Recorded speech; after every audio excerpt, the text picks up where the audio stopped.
అందరికీ నమస్తే. కాంగ్రెస్లో ఏం జరుగుతుంది? ఎమ్మెల్యేల గ్రూప్ మీటింగ్స్ దేనికోసం దేనికి దారితీస్తుంది? నిజంగా కాంగ్రెస్లో ఇదొక పెద్ద కలకలం రేపింది. ఎందుకంటే కాంగ్రెస్లో చాలా గ్రూప్స్ ఉంటాయి, చాలా వ్యవహారాలు నడుస్తూ ఉంటాయి. అసలు ఎవరికి టార్గెట్ చేసుకుని గ్రూప్స్ డిస్కషన్ చేస్తున్నారు, సీక్రెట్ మీటింగ్స్ ఎందుకు జరుగుతున్నాయి అనేది మాత్రం పెద్ద చర్చ. అసలు ఏమైందంటే మీకు సిగ్నల్ టీవీలో ఇంతకన్నా ముందు వీడియో కూడా చూడొచ్చు. రేవంత్ రెడ్డికి ఎసరు అనే వీడియో ఉంటుంది. ఈ డీటెయిల్స్ చెప్పే కన్నా ముందు నేను ఒక చిన్న రిక్వెస్ట్ చేద్దాం అనుకుంటున్నా.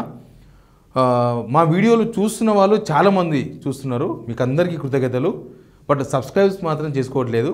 60% సబ్స్క్రైబర్స్ చేసుకోకుండా వీడియో చూస్తున్నారు. మీరు సబ్స్క్రైబ్ చేసుకుంటే మాకు మరింత మద్దతుతో మేము వీడియోలు చేస్తాం. ఎందుకంటే చాలామంది రిపోర్ట్స్ కొట్టడం ఇట్లాంటివన్నీ చాలా జరుగుతూ ఉన్నాయి. కాబట్టి మీ మద్దతు కోరుతున్నాం. మీరు సబ్స్క్రైబ్ చేయండి అని వీడియో చూడండి. మీరు ఇక్కడ దాకా నా వీడియో చూసారంటే బహుశా మీకు ఇంట్రెస్ట్గా నేను చెప్పే అనాలిసిస్ వింటున్నారని నేను అనుకుంటున్నా. అయితే ఈ మీటింగ్స్ గురించి నేను మాట్లాడాలనుకుంటున్నా. అయితే నిన్న జరిగిన మీటింగ్ ఇది. మీటింగ్కు 8 మందో 10 మందో ఎమ్మెల్యేలు వచ్చిండ్రు అనేది మనకు క్లారిటీగా ఉంది. అది జడ్చర్ల ఎమ్మెల్యే అనిరుద్ రెడ్డి వాళ్ళ ఫామ్ హౌస్లో జరిగింది. అది ఇక్కడనే నిన్న సీఎం స్కూల్ దగ్గర పోయింది కదా, మొగిలిద్దా, దాని పక్కనే అటు ఇటు నియరెస్ట్లో ఉంది. అయితే యాక్చువల్గా చాలామంది ఎమ్మెల్యేలు అక్కడ పోవాల్సి, లైక్ మైండెడ్ ఎమ్మెల్యేలు అంట వాళ్ళు. ఉమ్మడి రంగారెడ్డిలో అంటే పెద్దగా ఎవరు లేరు, అక్కడ పరిగి వాల్వీలే ఉన్నారు.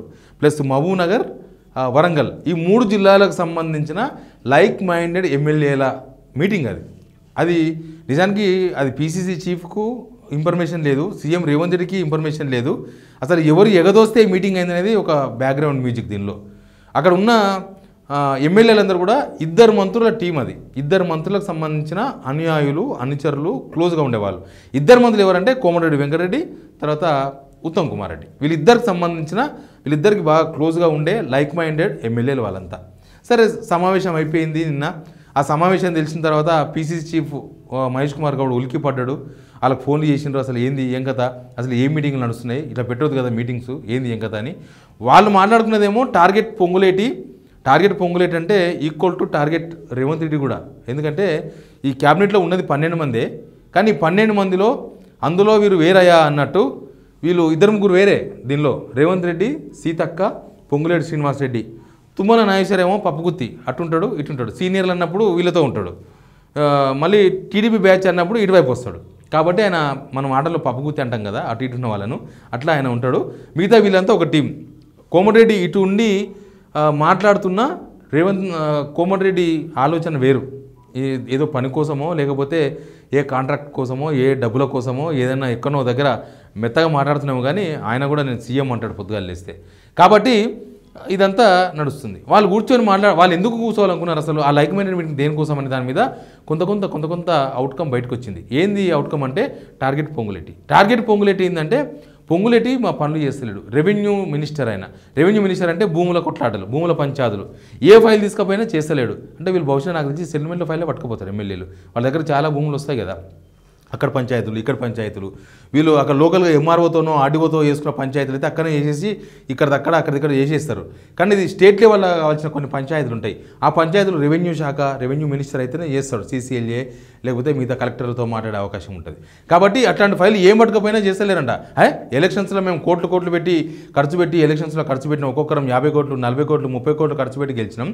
మాకు ఈ భూముల పంచాయతీలు తీసుకొచ్చి చేయకపోతే ఎట్లా బతకాలి అనేది ఈ ఎమ్మెల్యేల పంచాయతీ. అదే పంచాయతీ. దీంతోపాటు దీనిలో అసలు వీళ్ళని ఎగదోసింది ఇక్కడ మినిస్టర్స్ ఉన్నారు, 2 మినిస్టర్స్. వీళ్ళ టార్గెట్ ఏముంటుందంటే పొంగులేటి నేను అదే చెప్పేది, రేవంత్ రెడ్డి విషయంలో అధిష్టానం ఏం ఆలోచిస్తుంది అన్న విషయంలో పార్టీ సీనియర్లకు కొంచెం క్లారిటీ ఉంది. ఏదో నడుస్తుంది ఢిల్లీలో. ఎందుకంటే రాహుల్ గాంధీ దాదాపు 9 నెలల నుంచి అపాయింట్మెంట్ లేదు, అసలు అపాయింట్మెంటే లేదు. అడిగితే కూడా అపాయింట్మెంట్ లేవు. అడిగి విసిగి వేసారి వదిలేసిన రేవంత్ రెడ్డి. ఎందుకు అంటే దానికి చాలా కారణాలు ఉన్నాయి. రేవంత్ రెడ్డి వ్యవహారం వాళ్ళకి నచ్చలేదు, ముందున్నట్టు రేవంత్ రెడ్డి లేడు అనేది వాళ్ళ ఆలోచన ఉండొచ్చు. వాళ్ళకున్న ఫీడ్బ్యాక్ వేరు. వాళ్ళు సర్వేలు చేసుకున్నారు, తర్వాత వాళ్ళ దూతలు ఇక్కడ ఉంటారు, ఇక్కడ సీనియర్లు చాలా రిపోర్ట్స్ ఇస్తారు. బట్ రేవంత్ రెడ్డి వ్యవహారం కూడా అట్లే ఉంది కదా, అధిష్టానాన్ని అర్థం చేసుకోకుండా మాట్లాడుతున్నాడు. ఏదో సమ్ కమ్యూనికేషన్ గ్యాప్, గుడ్ లుక్స్లో లేడు, హైకమాండ్ గుడ్ లుక్స్లో రేవంత్ రెడ్డి లేడు అనేది వెరీ క్లియర్. ఇక రేవంత్ రెడ్డిని ఎప్పుడు ఎట్లా దిగిపోతారో ఎట్లా దింపుతారో అన్న చర్చ కాంగ్రెస్లో ఆల్రెడీ స్టార్ట్ అయింది. 1 ఇయర్ కాగానే బయటికి ఎవరు పడతలేరు, కానీ ఇప్పుడు స్టార్ట్ అయింది ఆ మంట. ఏదో చర్చలు నడుస్తున్నాయి. నేను ఇంతకుముందు చెప్పినట్టుగానే నెక్స్ట్ స్కూల్స్ ఓపెన్ అయ్యే లోపు ఈయన ముఖ్యమంత్రిగా ఉంటాడా అనే చర్చ స్టార్ట్ అయింది. మార్చి తర్వాత ఉంటాడా, ఇట్లాంటి చాలా చర్చలు నడుపుతూ ఉన్నారు. కాబట్టి ఒకవేళ రేవంత్ రెడ్డి కనుక దింపితే నెక్స్ట్ నెంబర్ 2 అని చెప్పుకుంటున్న పొంగులేటి ఉంటాడు. పొంగులేటిని వీక్ చేయాలి. ఇక్కడ పొంగులేటిని వీక్ చేసేస్తే అప్పుడు వీళ్ళకి అవకాశం ఉంటుంది. పొంగులేటి కాంగ్రెస్ మ్యాన్ కాదు, అయినా సరే ఫైనాన్షియల్గా బాగా గట్టిగా ఉన్నాడు, ఫైనాన్షియల్ మొబిలైజేషన్లో గట్టిగా ఉన్నాడు. కాబట్టి కొంత రేవంత్ రెడ్డితో నడిపించాల్సిన వ్యవహారాలన్నీ హైకమాండ్ ఈ మధ్య పొంగులేటి ద్వారా నడిపిస్తుంది. ఎలక్షన్స్లో డబ్బులు కావాలి పలానా రాష్ట్రానికంటే రేవంత్ రెడ్డిని అడుగుతలేరు, వాళ్ళు పొంగులేటి శ్రీనివాసరెడ్డిని అడుగుతున్నారు. చూసాం కదా, హర్యానా ఎలక్షన్స్ ముందు వాళ్ళ అయినా కదా ఈడీ రైట్స్ అయినాయి. ఇంకా ఈడీకి ఎవరు సమాచారం ఇచ్చిండ్రు, కావాలని చెప్పించిండ్రా అంటే దానికి 1,000,000 పంచాయతీలు ఉన్నాయి. ఎవరో చెప్పించిండ్రు, వీళ్ళ పార్టీలో చెప్పించిండ్రు, ఈడీకి వీళ్ళే ఇన్ఫర్మేషన్ ఇచ్చిండ్రు, తర్వాత కేసు కూడా కాకుండా మళ్ళీ వీళ్ళే మాట్లాడుతున్నారు. ఇట్లాంటి చాలా చర్చలు ఉన్నాయి. కాబట్టి పొంగులేటిని టార్గెట్ చేస్తున్నారు అనేది ఒక రకమైన చర్చ ఉంది. పీసీసీ వాళ్ళకి ఫోన్లు చేసి మీరు మీటింగ్లు పెట్టొద్దు, ఇట్లాంటి మీటింగ్లు అన్నారు. తర్వాత వీళ్ళు ఏం తెలుసా, అయిపోయింది మీటింగ్లు అయిపోయినాయి, చర్చలు అయిపోయినాయి. ఒక్కొక్కరు బయటకు వచ్చి ఏం మాట్లాడుతున్నారు. ఒక ఎమ్మెల్యే అంటాడు నేను ఢిల్లీలో ఉన్నా, అసలు ఇక్కడ లేను అంటాడు, ఆ మీటింగ్లో ఉన్నారు ఆయన. ఒక ఆయన అంటాడు అసలు నేను పెళ్ళికి పోయిన రాత్రి ఒక దగ్గర అసలు లేను అని ఒక ఆయన అంటాడు. ఒక ఆయనేమో మా వార్తలు వేసిన వాళ్ళ మీద సైబర్ క్రైమ్లో కంప్లైంట్ ఇస్తాం, వాళ్ళని కోర్టుకు గుంచుతామని ఒక ఆయన బెదిరిస్తున్నాడు. అంటే తప్పించుకునే గుమ్మడికాయలు దొంగలు అంటారు కదా, అట్లా తప్పించుకునే ప్రయత్నాలు చేస్తున్న ఎమ్మెల్యేలు అంటేనే వ్యవహారం గట్టిగా నడిచినట్టుగా మనం లెక్క అర్థం చేసుకోవాలి. ఇవన్నీ రేవంత్ రెడ్డి అన్నీ కూడా గమనిస్తూ ఉన్నాడు. ఈరోజు నాకున్న సమాచారం వరకు ఆ ఎమ్మెల్యేలు ఎవరెవరు అక్కడికి పోయినరో వాళ్ళందరినీ ఒక హోటల్కి రండి, అక్కడ కలిసి మాట్లాడదాం, అసలు మీ బాధలేంది, మీ కథలేంది, అట్టెట్లా పెడతారు మీటింగ్లో, ఎంత బదనాం అవుతున్నాం, మీరు రావాలని చెప్పి వాళ్ళందరికీ సమాచారం ఇచ్చారంట. కానీ లాస్ట్ మినిట్లో క్యాన్సిల్ అయిందంట. మళ్ళీ ఎందుకు తెలుసా, ఇవే సేమ్ బయటికి చెప్తున్న సాకులే వాళ్ళు కూడా చెప్పారంట, మేము లేము, మేము అక్కడ ఉన్నాం, మేము ఫ్యామిలీతో టూర్లో ఉన్నాం, మేము ప్రయోగరాజులో ఉన్నాం, మేము గుంటూరులో ఉన్నాం, మేము ఇక్కడ ఉన్నామని రేవంత్ రెడ్డి మీటింగ్ కూడా డుమ్మా కొట్టేసినారు. ఆ డుమ్మా కొట్టే మార్గంలో ప్రయత్నంగా ఆ 10 మందికో 8 మందికో ఫోన్ చేస్తే ఒకరో ఇద్దరు అందుబాటులో ఉన్నారంట, మిగతా ఎవరు లేము అసలు మేము మీటింగ్ పోలే అని చెప్పారంట వాళ్ళు. కాబట్టి ఆ ఒకరితో ఎందుకు మీటింగ్ అని క్యాన్సిల్ చేశారు. తర్వాత మినిస్టర్లను పిలిచి మీటింగ్ పెట్టారు. మినిస్టర్లను పిలిచి మీటింగ్ పెట్టి సీఎం రేవంత్ రెడ్డి ఈ అంశం మీద చర్చించారు. ఫస్ట్ మనకు వచ్చిన 1-2 ఫోటోలు వచ్చినాయి. ఆ ఫోటోల్లో రామకృష్ణారావు గారు ఫైనాన్షియల్ ఆర్థిక శాఖ సెక్రటరీ ఆయనను కొద్దిసేపు ఉంచుకొని పంపించేసారు అక్కడ నుంచి. ఆ బడ్జెట్ గిరి పేరు టైంపాస్ బయటకి చెప్పనికే మేము బడ్జెట్ చూస్తున్నాం, బడ్జెట్ చూడడానికి అందరు కూర్చొని తాను కూర్చొని బడ్జెట్ చూడాలన్నా, ఎవరింత వాళ్ళు చూస్తారు, ఎవరి ఆఫీసులో టీవీలు ఉన్నాయి, ఎవరింటే వాళ్ళకి పెద్ద పెద్ద టీవీలు ఉన్నాయి, వాళ్ళకు నిపుణులు ఉన్నారు, అందరు ఉన్నారు. కానీ అట్లా ఓ మీటింగ్ పెట్టుకొని ఆయన పిలిచి మేము బడ్జెట్ చూస్తున్నామన్నారు, కలరింగ్ ఇచ్చేసి ఆయన పంపించేసి వీళ్ళే మీటింగ్ అయినారు. ఆ మీటింగ్లో మాట్లాడుతున్నది ఏంటంటే ఏం జరుగుతుంది కాంగ్రెస్లో, అసలు ఏంది ఎమ్మెల్యేల మీటింగ్లు ఏంది, అసలు నిజంగానే మంత్రులు ఎందుకు ఆ జిల్లా ఎమ్మెల్యేలను కంట్రోల్ చేయలేకపోతున్నారా, లేకపోతే గ్రూపులుగా మీరే ఏమైనా చేస్తున్నారా, ఇది కాంగ్రెస్ పార్టీకి మంచిది కాదు. ఎందుకు ఈ మీటింగ్ జరిగింది, ఈ మీటింగ్లో 2 మంత్రులకు సంబంధించిన దగ్గర ఎమ్మెల్యేలు ఎందుకున్నారు, అసలు ఓపెన్గా మాట్లాడండి ఏదైనా ఉంటే.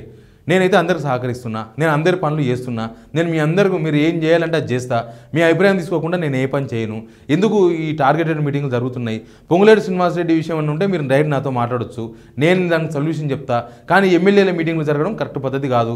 ఉమ్మడి మామనాడు ఎమ్మెల్యేలు భేటీ అవుతున్నారంటే సీఎం తలగా ఏడబెట్టుకుంటాడు, ఎందుకంటే ఆడున్నది 2 మంత్రులు, ఒకటి రేవంత్ రెడ్డి, ఒకటి జూపల్లి కృష్ణారావు నా పత అన్నట్టుంటుంది, అది ఆతం పోతే జాతం అట్లుంటుంది ఆయన కథ. ఆయనకు అన్నీ తెలుసు విషయాలు, ఈ పార్టీ ఆ పార్టీ అన్ని పార్టీలు ఉన్నాయి కాబట్టి ఆయనకు తెలుసు. కాబట్టి ఇంకా మిగిలింది రేవంత్ రెడ్డే. మరి రేవంత్ రెడ్డి కలవడానికి వాళ్ళకి అపాయింట్మెంట్ దొరకదు. కానీ సొంత జిల్లా ఎమ్మెల్యేలు ఒకసారి మీటింగ్ ఏంటంటే అది ఎక్కడనో మామూలుగా వేరే జిల్లా ఎమ్మెల్యేలు అయితే ఆకులు రాలుతున్నట్టు, పక్క జిల్లా ఎమ్మెల్యేలు అన్నారంటే కొద్దిగా పచ్చగున్న ఆకులు రాలుతున్నట్టు, సొంత జిల్లా ఎమ్మెల్యేల మీటింగ్ అయిందనంటే ఎక్కడనో ఏర్లలో ఖాళీ అవుతున్నట్టు, ఏర్లు కింద వేర్లలో ఏదో చేంజ్ వచ్చినట్టు.